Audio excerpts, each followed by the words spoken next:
अध्याय 3 पिरामिड योजनाएं। कुछ लोग नेटवर्क मार्केटिंग का पिरामिड स्कीम भी कहते हैं।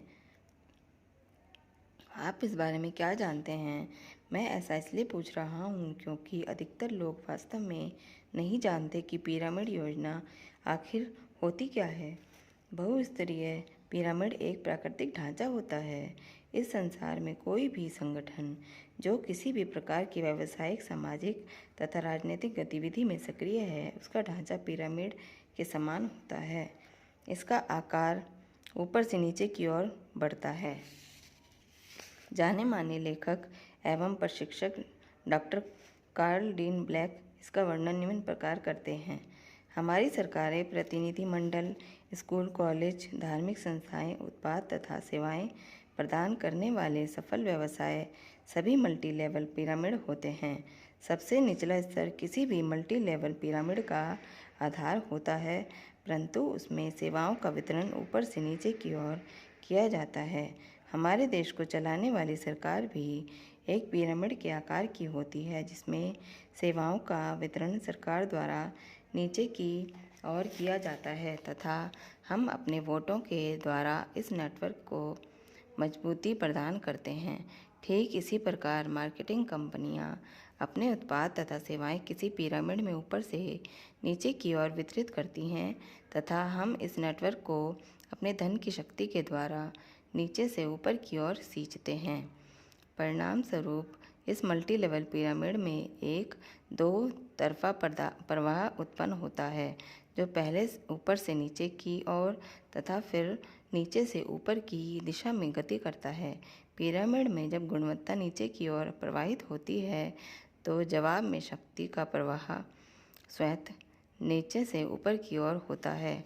यदि यहाँ उत्पाद एवं सेवाओं की गुणवत्ता को समाप्त कर दिया जाए तो धीरे धीरे धन अथवा वोट रूपी शक्ति का प्रवाह भी समाप्त होना शुरू हो जाता है, जिसके चलते पिरामिड रूपी नेटवर्क व्यवस्था चरमरा कर ध्वस्त हो जाती है।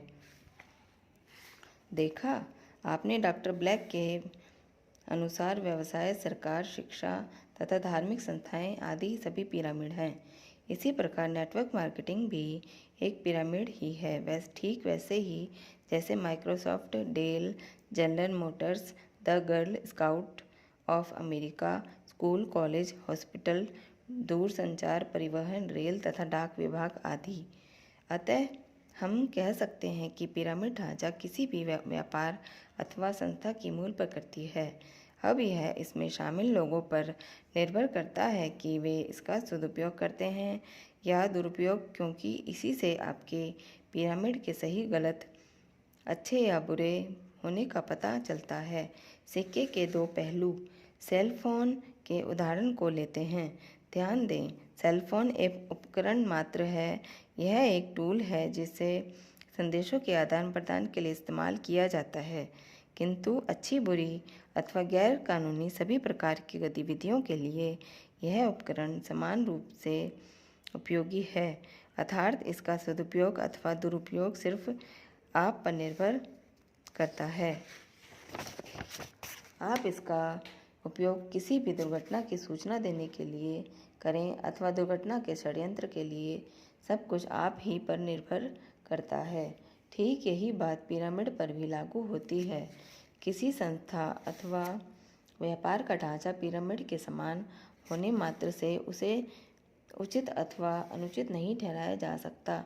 जैसा कि डॉक्टर ब्लैक ने बताया, यह ऊपर से नीचे की ओर प्रवाहित होने वाली सेवाओं पर निर्भर करता है।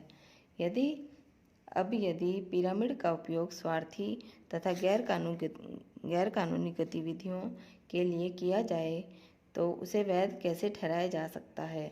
आपको जानकर हैरानी होगी कि दो प्रकार की पिरामिड होते हैं, वैध तथा अवैध। दोनों का ही ढांचा त्रिकोण के आकार का होता है, नीचे से चौड़ा तथा ऊपर से नुकीला। आकार के आधार पर यह अनुमान लगाना कठिन है कि कौन सा पिरामिड वैध है और कौन सा अवैध, क्योंकि यह सब आपकी कार्यप्रणाली, नीतियों एवं योजना पर आधारित होता है। इस विषय पर हम अभी आगे विस्तार से चर्चा करेंगे। आगे हम अवैध पिरामिड योजनाओं का तो अध्ययन करेंगे ही, साथ ही हम यह भी जानेंगे कि ऐसी बहुत सी पिरामिड योजनाएं भी हैं जो अपने निचले स्तर पर कार्यरत हजारों लाखों असहाय लोगों के लिए हानिकारक तथा शीर्ष पर बैठे चुनिंदा लोगों के लिए सदैव लाभकारी होते हुए भी कानूनी रूप से वैध हैं। मेरे संग आगे बढ़ना जारी रखें।